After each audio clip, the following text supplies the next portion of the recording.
6 noyabr 2020-ci il 5 il əvvəlin bugünü Vətən müharibəsinin 41-ci gününü yaşayırdıq. Tarixi zəfərə çox az qalırdı. Həmin gün nələr baş verdi?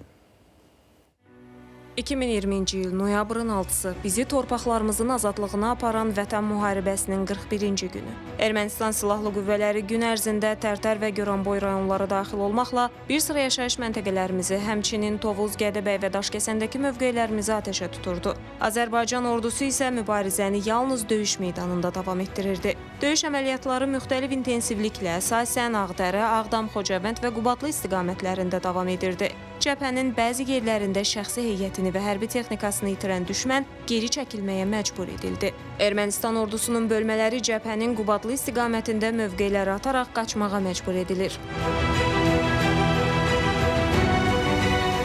Düşmənin minatanlarının atış nöqtələrinə və döyüş mövqelərinə zərbələr endirilir. Ermənistan Silahlı Qüvvələrinin Ağdərə yaxınlığındakı atış nöqtələri və atış nöqtələrinə çıxarılan minatanların heyəti bölmələrimizin dəqiq atəşi ilə məhv edilir. Cəbhədən gələn müjdəli xəbərlər isə qələbə gününün yaxında olduğuna böyük inam yaradırdı.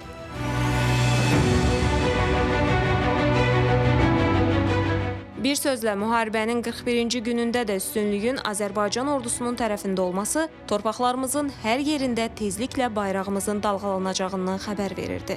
Zəfərə isə cəmi 3 gün qalırdı. Məli İnqilablı İsmail Əmirli, ATV Xəbər.